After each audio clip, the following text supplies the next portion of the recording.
Selamat datang di pembelajaran IPS kelas 8B SMP Negeri 12 Magelang.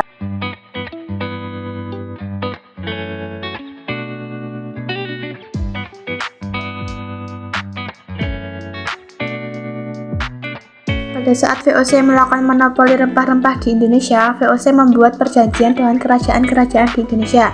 Isinya, setiap kerajaan hanya mengizinkan rakyat menjual hasil bumi kepada VOC. Karena kan produsen sudah dikuasai VOC, maka pada saat rempah-rempah dijual, harganya sangat turun. Sebaliknya, VOC menjualnya kembali ke Eropa dengan harga yang sangat tinggi. Apa tujuan Belanda melakukan adu domba? Belanda berharap akan terjadi permusuhan antar bangsa Indonesia, sehingga terjadi perang antar kerajaan. Belanda juga terlibat dalam konflik internal yang terjadi di kerajaan. Pada saat terjadi perang antar kerajaan, Belanda mendukung salah satu kerajaan yang berperang. Demikian halnya saat terjadi konflik di dalam kerajaan. Belanda akan mendukung salah satu pihak. Setelah pihak yang didukung Belanda menang, Belanda akan meminta balas jasa. Memang dibentuk dengan tujuan untuk menghindari persaingan di antara perusahaan dagang Belanda dan memperkuat diri agar dapat bersaing dengan perusahaan dagang dari negara lain seperti Portugis dan Inggris.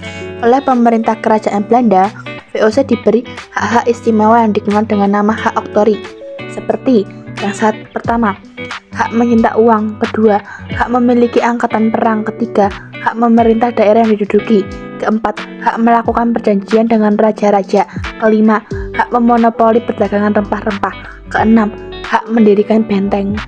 Dengan adanya hak oktori tersebut, Belanda memaksa kerajaan-kerajaan di Indonesia untuk menandatangani kontrak monopoli dengan berbagai cara. Salah satu caranya adalah politik adu domba atau dikenal dengan Divide et Impera. Siapa yang diadu domba? Adu domba yang dilakukan Belanda dapat terjadi terhadap kerajaan yang satu dengan kerajaan yang lain atau antar pejabat kerajaan. Sesuai perang, Belanda biasanya meminta imbalan berupa monopoli perdagangan atau penguasaan atas beberapa lahan atau daerah. Akibat monopoli, rakyat Indonesia sangat menderita. Dengan adanya monopoli, rakyat tidak memiliki kebebasan menjual hasil bumi mereka. Mereka terpaksa menjual hasil bumi hanya kepada VOC. VOC dengan kekuasaan membeli hasil bumi rakyat Indonesia dengan harga yang sangat rendah. Padahal, ya apabila rakyat menjual kepada pedagang lain, harganya bisa jauh lebih tinggi. Berikut ini kebijakan-kebijakan VOC yang diterapkan di Indonesia. 1. Menguasai pelabuhan-pelabuhan dan mendirikan benteng untuk melaksanakan monopoli perdagangan. 2. Melaksanakan politik Divide et Impera atau memecah dan menguasai dalam rangka untuk menguasai kerajaan-kerajaan di Indonesia.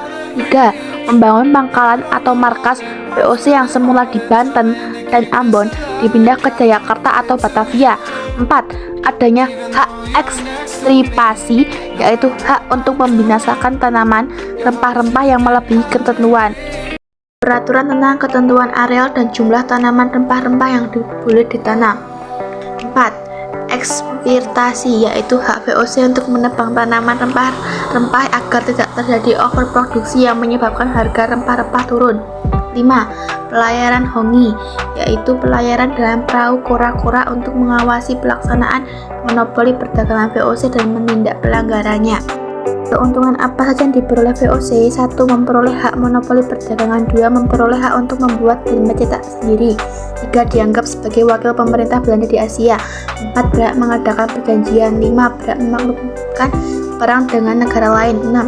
Berhak menjalankan kekuasaan kehakiman. 7. Berhak mengadakan pemungutan pajak. 8. Berhak memiliki angkatan perang sendiri. 9. Berhak mengadakan pemerintah sendiri. Yang ditimbulkan dari monopoli perdagangan VOC. 1. Aktivitas perdagangan menjadi ramai. 2. Rakyat menjadi tahu tata cara perdagangan. 3. Penderitaan secara fisik. Peraturan yang diterapkan VOC dalam melaksanakan monopoli perdagangan. 1. Verplichte Leverinte, yaitu penyerahan wajib hasil bumi dengan harga yang sudah ditetapkan oleh VOC dan melarang rakyat menjual hasil buminya selain kepada VOC. 2. Kontingenten, yaitu kewajiban bagi rakyat untuk membayar pajak. Pengaruh kebijakan VOC bagi bangsa Indonesia. Kekuasaan raja menjadi berkurang atau bahkan didominasi secara keseluruhan oleh VOC. Wilayah kerajaan terpecah belah dengan melahirkan kerajaan dan penguasa baru di bawah kendali VOC. Hak oktori atau istimewa VOC membuat masyarakat Indonesia menjadi miskin dan menderita. Indonesia mengenal ekonomi uang, mengenal sistem pertahanan benteng, etika perjanjian, dan prajurit bersenjata modern. Pelayaran Hongyi dapat dikatakan sebagai suatu perampasan, perampokan, perbudakan, dan pembunuhan. Hak ekstirpasi bagi rakyat merupakan ancaman matinya suatu harapan atau sumber penghasilan yang bisa berlebih. Memperkuat kedudukannya perlu mengangkat seorang gubernur jenderal, melaksanakan pelayanan Hongyi, adanya penyerahan wajib dan sistem peringan. Yang ditemukan dari monopoli perdagangan VOC. 1. Aktivitas perdagangan menjadi ramai. 2. Rakyat menjadi tahu tata cara perdagangan. 3. Penderitaan secara fisik. VOC mengalami kebangkrutan pada akhir abad 18. Korupsi dan manajemen perusahaan yang kurang baik menjadi penyebab utama kebangkrutan VOC. Akhirnya tanggal 13 Desember 1799 VOC dibubarkan. Mulai tanggal 1 Januari 1800, Indonesia menjadi jajahan pemerintahan Belanda atau sering disebut masa pemerintahan Hindia Belanda. Mulai periode inilah Belanda secara resmi menjalankan pemerintahan kolonial dalam arti yang sebenarnya. Dan presentasi dari kelompok kami, terima kasih.